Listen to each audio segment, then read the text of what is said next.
Okay, set 17, first question. Set the text effect of first paragraph to all caps. हामीले चाहिँ first प्याराग्राफको सबै टेक्स्टहरूलाई चाहिँ all caps बनाउनु पर्यो। फर्स्ट प्याराग्राफ यसमा ट्रिपल क्लिक र त्यस पछाडि अल क्याप्सको shortcut key control shift A all caps भएको छ र यहाँले यो सर्टकट की बिर्सनु भयो भने होम ट्याब अन्तर्गत यो फन्ट सेक्सनको यो छेउको डायलग बक्स लन्चरमा क्लिक गर्नुहोला र त्यस पछाडि यहाँ अल क्याप्समा टिक लगाएर ओकेमा क्लिक गर्न सक्नुहुन्छ। ओके, यसरी यो क्वेसन पनि सल्भ गर्न सकिन्छ। अब त्यस पछाडि question number 2, apply double line page border with red colour to first page only. First पेजमा रेड कलरको डबल लाइन पेज बोर्डर लगाउनु पर्यो। यसमा नि फर्स्ट पेज ओन्ली भनेको छ। हामीसँग अहिले एउटा मात्र पेज छ। म कन्ट्रोल एन्टर गरेर दुईटा पेज बनाउँदैछु। फर्स्ट पेजमा हामीले रेड कलरको डबल लाइन पेज बोर्डर लगाउनु पर्ने छ। ठिक छ। ओके, रेड कलरको। ओके, यसको लागि पेज लेआउटमा जाउँ र त्यस पछाडि पेज बोर्डरमा जाउँ। त्यस पछाडि बक्समा क्लिक गरौँ र डबल लाइन स्टाइल कस्तो छ, डबल लाइन यहाँ छ। यो डबल लाइन चुज गर्ने र त्यस पछाडि यसमा चाहिँ कलरको कुरा गरेको छ, रेड कलर चुज गरौँ, रेड कलर र यसमा एप्लाई टुमा फर्स्ट पेज अनलीमा क्लिक गरौँ र त्यस पछाडि ओकेमा क्लिक गरौँ। यसरी फर्स्ट पेजमा चाहिँ रेड कलरको डबल लाइन पेज बोर्डर लागेको छ, अरूमा चाहिँ लागेको छैन। ओके, यसरी यो क्वेसन सल्भ गर्न सकिन्छ। Okay, question number 3, insert footnote to last word of first paragraph as end. Last word of first paragraph, first प्याराग्राफको लास्ट वर्डलाई चाहिँ इन्ड नोट दिनु पर्यो, यो इन्ड लेखेर। यसको लागि यो फर्स्ट प्याराग्राफ भयो, यसको लास्ट वर्ड भनेको यो लुक हो। यसलाई डबल क्लिक गर्ने, यो लास्ट वर्ड सेलेक्ट हुन्छ। अब यसलाई चाहिँ हामीले इन्ड नोट दिनु पर्यो। यसको लागि चाहिँ के गर्ने भने माथिपट्टि यो प्रिफरेन्स भन्ने ट्याब छ, यसमा क्लिक गर्ने र त्यस पछाडि यहाँ छ फुटनोट, यहाँ छ इन्ड नोट। मेक स्योर यो इन्सर्ट इन्ड नोटमा क्लिक गर्नु होला। यसमा क्लिक गरिसके पछाडि यो पेजको लास्टमा जान्छ है, यो डकुमेन्टको लास्टमा जान्छ। फुटनोट चाहिँ प्रत्येक पेजको फुटरमा लाग्ने हो भने इन्ड नोट चाहिँ डकुमेन्टकै सबैभन्दा लास्टमा लाग्ने हो। अब यसमा इएनडी इन्ड दिनु भनेको छ, यसरी इएनडी इन्ड दिने। यसरी यो क्वेसन सल्भ गर्न सकिन्छ है त। Question number 4, insert any picture on top right corner of the page. यो क्वेसन पनि म्याक्सिमम सोध्ने क्वेसन हो। टप राइट कर्नरमा चाहिँ एउटा जुनसुकै पिक्चर राख्नु पर्यो यो पेजको।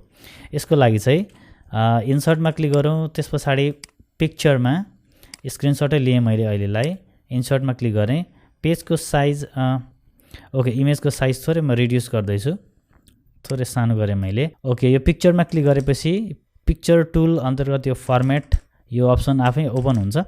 यसको यो पोजिसनमा गएर चाहिँ यो यसमा क्लिक गर्नु होला। यो चाहिँ भनेको टप राइट हो। यसमा क्लिक गरेपछि टप राइट कर्नरमा चाहिँ यो आफै यसरी आएर बस्छ। ठिक छ, यसरी यो क्वेसन सल्भ गर्न सकिन्छ। Okay, question number 5, at the last text of the document as bookmark. हामीले डकुमेन्टको लास्ट टेक्स्टलाई चाहिँ बुकमार्कको रूपमा सेट गर्नु पर्यो। ठिक छ, डकुमेन्टको लास्ट टेक्स्ट भनेको यो टेम्प्लेट भन्ने रहेछ। यसलाई मैले सेलेक्सन गरेँ र त्यस पछाडि बुकमार्क एड गर्नको लागि चाहिँ हामी इन्सर्टमा क्लिक गर्छौँ र त्यस पछाडि यहाँनिर बुकमार्क भन्ने छ, यसमा क्लिक गरेर चाहिँ अब यहाँ नेम लेख्छौँ। यो नेम चाहिँ 1 वर्डको हुनुपर्छ। ओके, मैले लास्ट वर्ड लेखेर चाहिँ एड गरिदिएँ। अब यो चाहिँ बुकमार्कमा सेभ भइसकेको छ। ओके, यसरी बुकमार्क सेट भइसकेको छ र हामीले बुकमार्कलाई खोज्नु पऱ्यो भने जस्तै हामी जहाँ भयो भने यो लास्ट पेजमा भयो भने हामीले चाहिँ जस्तै इन्सर्टमा गएर फेरि बुकमार्कमा गयौँ भने यो लास्ट वर्ड भन्ने देख्न सकिन्छ र यो लास्ट वर्डमा क्लिक गरेर गो टुमा क्लिक गऱ्यौँ भने यसरी यो ठ्याक्कै हामीले सेट गरेको यो बुकमार्कमा हामी पुग्छौँ है, यो पोइन्ट हुन्छ। ओके, यसरी यो क्वेसन सल्भ गर्न सकिन्छ। Set 18, first question, protect your file with password 123 with restrict editing but allow comment in document. हामीले हाम्रो फाइललाई चाहिँ प्रोटेक्ट गर्नु पर्यो। यसरी प्रोटेक्ट गर्नु पर्यो कि कमेन्ट चाहिँ लेख्न पाओस् तर अरू चाहिँ केही पनि एडिटिङ गर्न नपाओस्। यसको लागि के गर्नु पर्यो भने सबैभन्दा पहिले यो रिभ्यू भन्ने ट्याब छ, यो रिभ्यू भन्ने ट्याबमा क्लिक गर्नु पर्यो र त्यस पछाडि यतापट्टि ओके यहाँ रेस्ट्रिक्ट एडिटिङ भन्ने छ, यसमा क्लिक गर्नु पर्यो। अब त्यस पछाडि यहाँनिर allow only this type of editing in the document भन्ने छ, यसमा टिक लगाउने। अब रिड अन्ली भनेको छ भने कहिलेकाहीँ यो रिड अन्ली पनि सोध्छ। यहाँ चाहिँ कमेन्ट चाहिँ एलो गर्ने भनेको छ, त्यही भएर चाहिँ यहाँ कमेन्ट चाहिँ एलो गरिदिने र त्यस पछाडि यतापट्टि यस स्टार्ट इन्फोर्सिङमा क्लिक गर्ने। अब पासवर्ड मागिरहेको छ, हाम्रो क्वेसनमा 1 2 3 पासवर्ड सेट गर्नु भनेको छ, त्यही भएर 1 2 3 यता फेरि कन्फर्म गरौँ तलपट्टि 1 2 3 अनि त्यसपछि ओकेमा क्लिक गरौँ है। ओके, अब यति भइसके पछाडि अरू हामीले केही पनि गर्न दिँदैन। यो यसमा चाहिँ यो डिलिट पनि भइरहेको छैन, यो डिलिटहरू केही पनि गर्न दिइरहेको छैन, तर कमेन्ट गर्न चाहिँ दिन्छ यसले। ओके ओके, अब यहाँले देख्न सक्नुहुन्छ यो एडिट गर्न सकिरहेको छैन र माथिपट्टि यो एडिटिङ अप्सनहरू सबै डिजेबल भइरहेको छ। अब यसलाई फेरि हटाउनु पर्यो भने इक्जाममा चाहिँ यो नहटाउनुलाई यतिकै छोडिदिनु होला, तर म तपाईँलाई सिकाउँछु कसरी हटाउने भनेर। हटाउनुको लागि फेरि रिभ्यूमा जाने र त्यस पछाडि यो रेस्ट्रिक्ट एडिटिङमै जानु पर्यो यसरी, र त्यस पछाडि यहाँ स्टप प्रोटेक्सनमा क्लिक गरे पछाडि यसले पासवर्ड माग्छ 1 2 3 हाम्रो अहिलेको पासवर्ड लगाएर ओके गऱ्यो भने यसरी हट्छ। तर इक्जाममा चाहिँ यो लगाएरै पासवर्ड लगाएरै छोडिदिनु होला है त। यहाँ चाहिँ तपाईँलाई अरू क्वेसन पनि गराउँछ, त्यही भएर मैले यो प्रोटेक्सन चाहिँ अहिलेको लागि चाहिँ तत्कालको लागि चाहिँ हटाएँ त। ओके, अब त्यसपछि हामी जान्छौँ नेक्स्ट क्वेसनमा। Question number 2, add comment to first word of first sentence as first word. First सेन्टेन्सको फर्स्ट वर्डलाई चाहिँ फर्स्ट वर्ड लेखेर कमेन्ट गर्नु पर्यो, ठिक छ। यो कसरी गर्ने, यसको लागि यो फर्स्ट वर्डलाई सिलेक्सन गर्ने र त्यस पछाडि यसमा कमेन्ट एड गर्नको लागि हामी जानु पर्यो रिभ्यू ट्याबमा, ठिक छ। रिभ्यू ट्याबमा गइसके पछाडि न्यू कमेन्ट भन्ने छ, यो न्यू कमेन्टमा क्लिक गर्ने।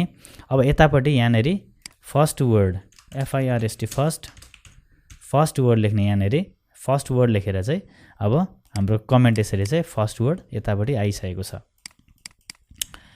ओके, अब next question, set margin top and bottom 1.2 cm left and right 0.5 inch. अब यो क्वेसनमा चाहिँ धेरैजना झुक्किनुहुन्छ है, यो चाहिँ सिएममा छ र यहाँ चाहिँ इन्चमा छ।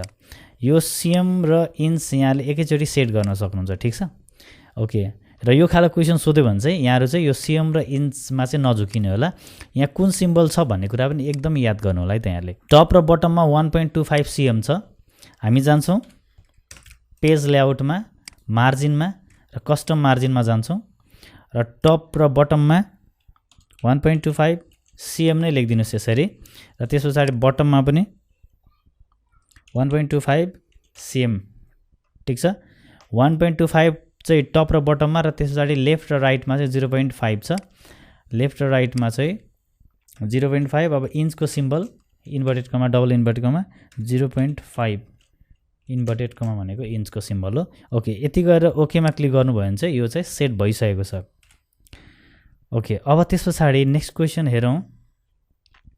Insert text box and type यो symbol number to the middle of the text box. हामीले एउटा टेक्स्ट बक्समा सिम्बल नम्बर टाइप गर्नु पर्यो र त्यो सिम्बल नम्बरलाई चाहिँ हाम्रो टेक्स्ट बक्सको ठ्याक्कै मिडलमा राख्नु पर्यो। यो चाहिँ पेजको मिडलमा होइन, टेक्स्ट बक्सको चाहिँ मिडलमा टाइप गर्नु पर्यो, ठिक छ। यसको लागि हामी लास्टमा जाउँ। टेक्स्ट बक्स इन्सर्ट गर्नको लागि इन्सर्टमा क्लिक गर्ने र त्यस पछाडि राइट ह्यान्ड साइडमा टेक्स्ट बक्स भन्ने छ, यसमा क्लिक गर्ने र त्यस पछाडि ड्र टेक्स्ट बक्स छ, यो ड्र टेक्स्ट बक्समा क्लिक गर्ने, ठिक छ। अब एउटा टेक्स्ट बक्स चाहिँ ड्र गर्ने यसरी। अब यो टेक्स्ट बक्सको बिचमा 10015 मेरो सिम्बल नम्बर, ठिक छ। अब यसलाई होममा गएर यहाँले चाहिँ यहाँबाट सेन्टर त गर्नुहुन्छ, तर यो ठ्याक्कै बिचमा चाहिँ आएको छैन, ठिक छ। अब यसलाई चाहिँ सेन्टरमा ल्याउनको लागि चाहिँ अब यहाँले चाहिँ यहाँको माउस चाहिँ यो जुन लाइनमा लानुभयो भने, यो वरिपरिको लाइनमा, यो बोर्डरमा लानु भने चाहिँ 4 डिरेक्सनल एरो देखिन्छ। यो बेलामा राइट क्लिक गर्नु होला र त्यस पछाडि फर्मेट सेपमा क्लिक गर्नु होला। अब यस्तो यो फर्मेट सेपको डायलग बक्स ओपन हुन्छ। यहाँ टेक्स्ट बक्समा क्लिक गर्नु होला र त्यस पछाडि यहाँ भर्टिकल अलाइनमेन्टमा टप छ, यसलाई मिडल गरिदिनुहोस्। ओके, मार्जिन छ, यसमा सबैमा 0 0 गरिदिनुहोस्।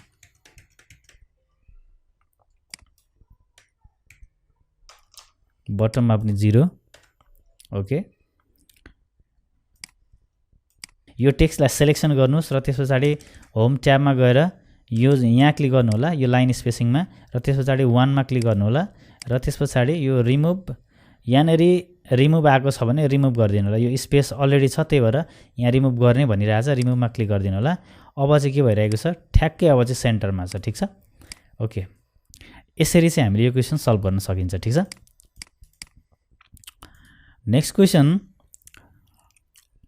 Insert table of content at top of your page. हामीले टेबल अफ कन्टेन्ट चाहिँ राख्नु पर्यो, ठिक छ।